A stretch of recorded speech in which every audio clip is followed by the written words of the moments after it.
দুর্দান্ত, অনবদ্য এবং অসাধারণ বাংলাদেশ প্রথমবারের মতো পাকিস্তানকে হারিয়ে নতুন ইতিহাস লিখল লিটন দাসের দল। অর্জনের তর্জনী উড়িয়ে নতুন দিনের সূচনা করল টিম টাইগার্স। ব্যাটিংয়ে জাকের আলীর একা হাতে লড়াইয়ের পর বল হাতে অগ্নি ঝরান শরীফুল ইসলাম, তানজিম সাকিবরা। বিপরীতে মাথা তুলে দাঁড়াতেই পারেনি সফরকারী পাকিস্তান। দুই বিভাগে আধিপত্য দেখিয়ে বাংলাদেশের এমন ঐতিহাসিক জয় নিয়ে বাকিটা শুনবো রিপোর্টে। আগের দিনই মাইলস্টোন কলেজে পুড়ে ছারখার হয়েছে বহু স্বপ্ন। বাংলাদেশ ম্যাচ দেখতে আসা ছেলেকে বাবা তামিম ইকবালের শক্ত করে ধরা, যেন মাইলস্টোন ট্র্যাজেডিতে সন্তানহারা বাবাদের স্মরণ খান সাহেবের। কেবল তামিমই নন, রাষ্ট্রীয় শোক পালনে পাকিস্তান বাংলাদেশের দুই দলের ক্রিকেটাররা পালন করেছে 1 মিনিট নীরবতা। হাতে কালো ব্যাজ, এক একটা চেহারায় হৃদয় ভঙ্গের ছাপ। শোকাহত দেশকে খানিকটা স্বস্তি টাইগারদের। পাকিস্তানের বিপক্ষে প্রথমবার টি-20 সিরিজ জয়। টস হেরে ব্যাটিংয়ে নেমে কুল কিনারা খুঁজে পায়নি বাংলার ব্যাটাররা। তানজিদ তামিমের বিশ্রামের সুযোগ পেয়ে ব্যর্থ নাইম শেখ। বৃষ্টির মতো পড়েছে উইকেট। লিটন দাস, তাফিফ হৃদয়, তারপর পারভেজ ইমন। যেন সিরিজ জয়ের তাড়াহুড়োয় ভেঙে চুরমার টাইগারদের ব্যাটিং লাইন আপ। দলীয় 28 রানেই নেই 4 উইকেট।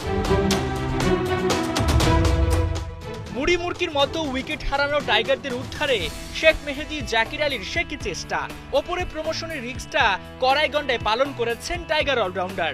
দুটি করে 4 ছক্কায় 25 বলে 33 রানে থেমেছে মেহেদীর ইনিংস। তবে পিচে অনবদ্য ছিলেন জাকির আলী অনিক। ত্রাণকর্তা হিসেবে জ্বলে ওঠেন এই হার্ড হিটার। 5 ছক্কা 1 চারে 46 বলে 50-র দেখা পান তিনি। বিপদের দিনে শামীম হোসেন পাটোয়ারি হাল ধরতে পারেননি। 4 বলে 1 রান তার ব্যাটে। তানজিম সাকিব, রিশাদরা সংগ্রাম চালালেও কেউই ডাবল ডিজিট ছুঁতে পারেননি। শেষ পর্যন্ত জাকেরের 55 রানে নির্ধারিত ওভারে 133 রানে অল আউট টাইগাররা। অল্প রানে বাংলাদেশকে বেঁধে ফেলে খুশিতে একটু বেশি আত্মহারা হয়ে পড়েছিল পাকিস্তান। যেন ভুলে গিয়েছিল রানটা কম হলেও মিরপুরে এই রানই যে মাউন্ট এভারেস্ট জয়ের সমান। যেমন ভাবনা তেমন কাজ। শুরু থেকেই শরীফুল ইসলাম, তানজিম সাকিবদের আগুন ছোড়া বোলিংয়ে সফরকারীরা দিক বেদিক হারা।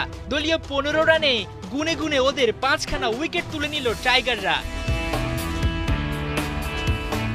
পাকিস্তানিদের যাওয়া আসার মিছিলে আশা জাগাচ্ছিলেন কাপ্তান সালমান আগা। ব্যক্তিগত 3 রানে কাপ্তানের টেস্ট মেজাজের ব্যাটিংয়ে শেখ মেহেদীর হানা। এখানেই ক্লান্ত থাকেননি টাইগার স্পিনার। খুশদিল শাহর উইকেট তুলে গুড়িয়ে দিয়েছেন পাকিস্তানিদের ব্যাটিং লাইন আপ। 47-এ 7 উইকেট হারিয়ে ওরা বিপাকে। বাংলাদেশ অপেক্ষায় সিরিজ জয়ের উল্লাসে।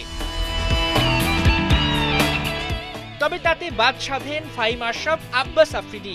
আগ্রাসী ব্যাটিংয়ে টাইগারদের ভীতি সঞ্চার করলেও শেষমেশ পেরে ওঠেনি পাকিস্তান। 1 ম্যাচ হাতে রেখেই সিরিজ জয় টাইগারদের। এখন অপেক্ষা হোয়াইট ওয়াশের।